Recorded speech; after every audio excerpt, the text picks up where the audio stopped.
back to For Real. It's Wednesday, and that means it's time for the news. Today's ride picks up where we left off last week at the West Barai near the spillway. We head towards home, and on the way we stop at Tukville Market to buy some fruit.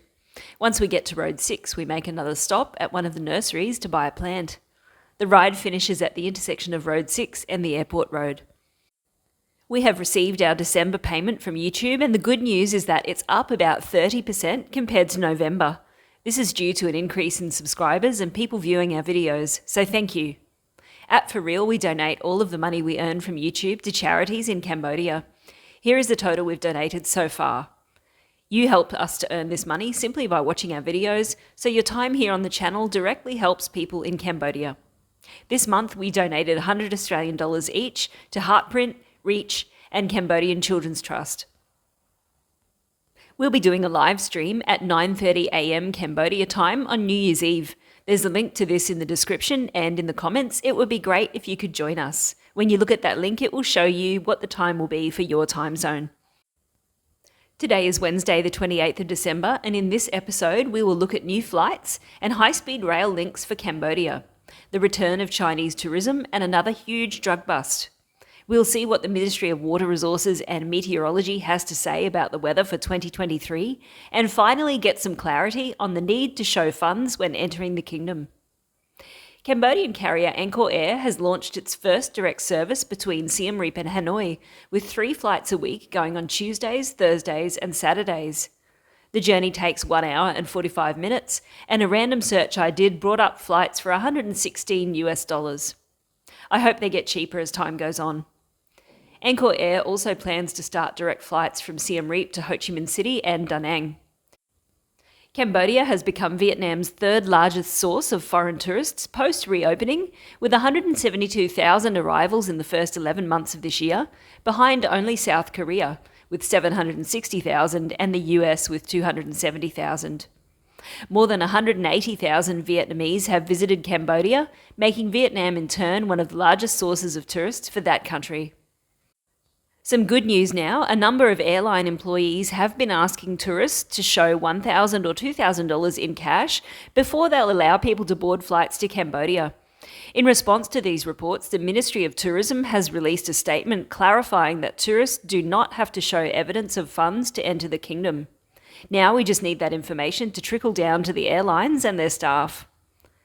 Chinese people reacted with joy and rushed to book flights overseas after Beijing said it would scrap mandatory COVID quarantine for overseas arrivals, ending almost 3 years of self-imposed isolation.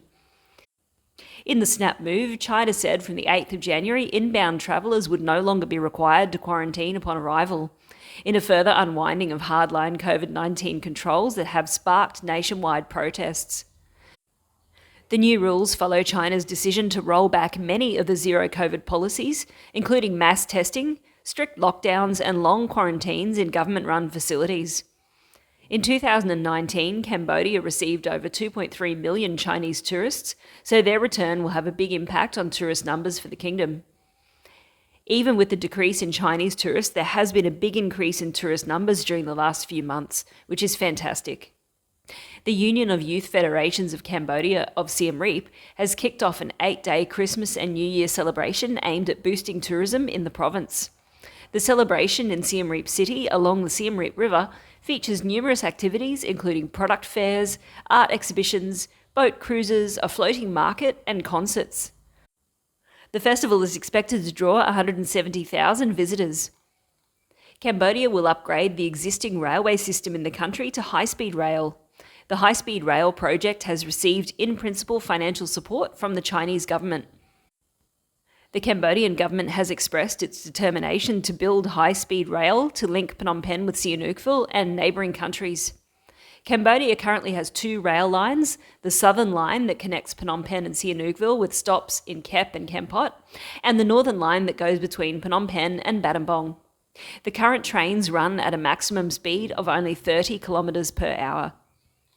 Local logistics firms are looking into the possibility of a train service between China and Cambodia, connecting Laos and Thailand. Currently, the only way to transport large amounts of goods between Cambodia and China is by sea, and it takes between 10 and 15 days. The Lao-China Railway has been running for around 12 months now after 6 years of construction. It runs from Kunming in China to Vientiane. The next link in the chain will run from Vientiane to Bangkok in Thailand. More than 830,000 vehicles have used the Phnom Penh-Sihanoukville Expressway in the first 80 days since it was opened. It was toll-free for the first month. The expressway was open to the public and travel via the expressway was toll-free from the 1st to the 31st of October, but it now costs $12 for a car. It costs more for a truck. The expressway was officially inaugurated on the 9th of November. Sniff. Can you smell that? The season for prahok making has arrived and people are making a beeline to fishing villages to buy fish that are now in abundant supply to make the fermented fish paste, an essential condiment here in the kingdom. The fishing season for the fish used for fermenting and grilling has started to increase with 100 to 150 kilos of fish caught on each outing. Fish for fermented and grilled fish will be more abundant in the coming days because the water level of the Tonle Sap this year is good and there is no rain forecast. On to Crime Watch now. Preah Sihanouk Provincial Court detained and charged 6 foreign nationals, a Taiwanese and 3 Cambodians in connection with the possession and trafficking of 1 tonne of meth in Sihanoukville. All of them were charged with drug possession, trafficking, production and money laundering. If convicted, they face a life sentence in prison. They were arrested after provincial military police raided a Chinese rental warehouse in Preah Sihanouk province. Military police seized the drugs, 8 cars, 2 motorbikes, and an undisclosed amount of money from the scene. I think this next crook has been framed. A bungling burglar whose haul consisted of small pieces of wood from window frames has been arrested in Kandal province. Kampong Samnang police, who were patrolling the street, observed the man acting suspiciously around the window frames and detained him. Now on to moto madness. 2 speeding cars smashed into each other in Phnom Penh. A black Lexus LM300H was seen driving at speed along Street 317 in an east to west direction when it crashed into a silver Prius car travelling along Street 592 from south to north, causing severe damage on both sides. After the incident, both parties agreed to repair their own cars, ending the story at the scene. Next story is the Divine Divider. A man suspected of being drunk drove a luxury car into a road barrier in Phnom Penh. According to a witness at the scene, prior to the incident, a yellow luxury car, driven by a man suspected of being drunk, was travelling along Mao Zedong Boulevard at high speed. When he reached the barrier, he lost control of his vehicle and smashed into the divider, causing severe damage to the car. In true Motor Madness style, he then fled the scene, disappearing into the inky darkness. Police are hoping it will not be difficult to trace the owner of the car, given its distinctive colour. A foreign national rode a motorcycle at high speed into a car in Phnom Penh, causing severe damage. According to people who witnessed the incident, 2 Toyota Prius cars stopped on the side of the road before the incident. Suddenly, the man rode a pink and white Yamaha Pheno motorcycle into the cars at high speed, whilst reportedly using his mobile phone. Local authorities arrived and the man agreed to pay for the damage to the cars.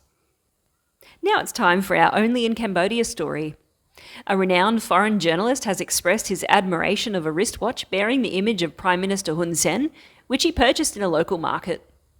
The Polish journalist posted a picture of the watch on Twitter and stated that he found this at one of the night markets in Phnom Penh.